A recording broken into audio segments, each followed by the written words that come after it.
Hello friends, இந்த வீடியோவில் என்ன பார்க்க போறோம்னா, இன்றைக்கி வந்து இப்போ செப்டம்பர் 17ஆம் தேதி இன்றைக்கி வந்து புனிதா அப்படிங்கிற சீரியலில் என்ன போட போகிறாங்க அப்படின்னு பார்க்க போகிறோம்.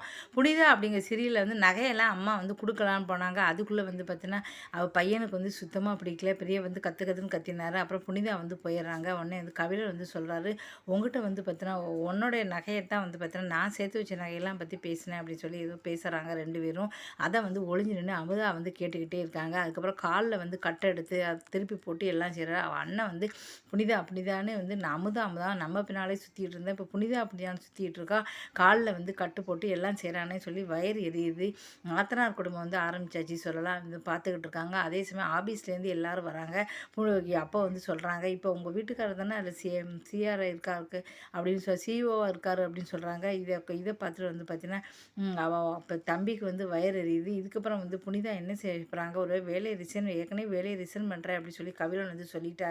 இதுக்கப்புறம் என்னென்ன கூத்தெல்லாம் நடக்க போகுது அப்படிங்கிறத பார்க்கலாம். பூங்கொடி அப்படிங்கிற சீரியலை வந்து ஸ்கூட்டரில் வந்து கூட்டிகிட்டு போகிறாரு. பைக்கில் வந்து கூட்டிகிட்டு போகும்போது அங்கே வந்து பார்த்தீங்கன்னா சரி அவளை வந்து கோயிலில் வந்து இப்படி தூக்கிட்டு அங்கேயும் இங்கேயும் சுற்றுறாரு. அப்போ அவங்க அம்மா வந்து பார்த்துறாங்க. ரொம்ப சந்தோஷமாக இருக்கு மாப்பிள்ள, என் பொண்ணை நீங்கள் தாங்குன்னு தாங்குறீங்க அப்படின்னு சொல்கிறாங்க. நீங்கள் கவலைப்படாதீங்க பூங்கொடி, அப்பா வந்துடுறாரு, உனக்கெல்லாம் வெக்கமாக இல்லையா, புது இடத்துல பொண்டாட்டி இப்போ கையில் தூக்கிட்டு அழையிறியே அப்படின்னு சொல்கிறாங்க. இதில் என்ன வெக்கப்பட இருக்குது, என் பொண்டாட்டி எனக்கு இருக்குது, நான் ஏன் வெக்கப்படணும் அப்படின்னு சொல்லி இவ வந்து ஏன் பொண்டாட்டி அடுத்த பொண்டாட்டி இல்லை அப்படி இப்படின்னு சொல்லி வந்து ஏசி விட்டுறாரு. இதுக்கப்புறம் வந்து பார்த்திங்கன்னா உடனே அவள் அப்பா வந்து மூஞ்சி தூக்கிட்டு போயிடுறாரு. இதுக்கப்புறம் என்னெல்லாம் நடக்க போகுது அப்படிங்கிறத பொறுத்து வந்து பார்க்கலாம். இதுக்கடுத்து சிங்கப்பெண்ணை அப்படிங்கிற சீரியல் பார்க்க போகலாம். சிங்கப்பெண்ணை அப்படிங்கிற சீரியலில் என்ன போடுறாங்க அப்படின்னு பார்ப்போம்.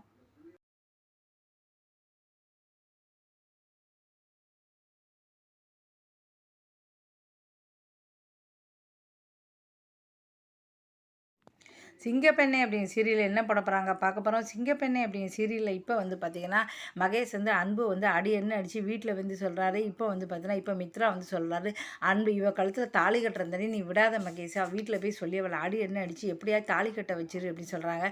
அப்போ தான் மகேஷ்க்கு வந்து பார்த்தீங்கன்னா ஆனந்தி வந்து எங்கள் தாலி கட்டுருவாளோ பயந்து போய் வந்து மித்ரா வந்து செய்கிறா, கண்டிப்பாக நான் வந்து தாலி கட்ட வைப்பேன், வைக்காமல் விடமாட்டேன் அப்படின்னு சொல்கிறாங்க. அதே சமயம் ஆனந்தி வந்து வார்டன்ட்டு சொல்கிறாங்க. இப்போ வந்து அன்பு வந்து துன்புறுத்தி தாலி கட்ட வைக்கிறேன்னு நினைக்கிறாரு மகேஷ். கண்டிப்பாக வந்து அப்படி ஒன்றும் அன்பு கூட வாழணும் அப்படிங்கிற அவசியம் வந்து எனக்கு கிடையாது. யாரோ ஒருத்த குழந்தைய அவன் ஏற்றுக்கிட்டு கூட வாழணும் அப்படிங்கிற அவசியம் வந்து கிடையாது. நான் அதுக்கு ஒரு நாள் சம்மதிக்கவே மாட்டேன் அப்படின்னு சொல்கிறாங்க. இதுக்கப்புறம் என்ன நடக்குதுங்கிறத பொறுத்து வந்து பார்க்கலாம். இந்த வீடியோ பிடிச்சா மறக்காமல் சேனலை சப்ஸ்கிரைப் பண்ணுங்கள். நன்றி, வணக்கம்.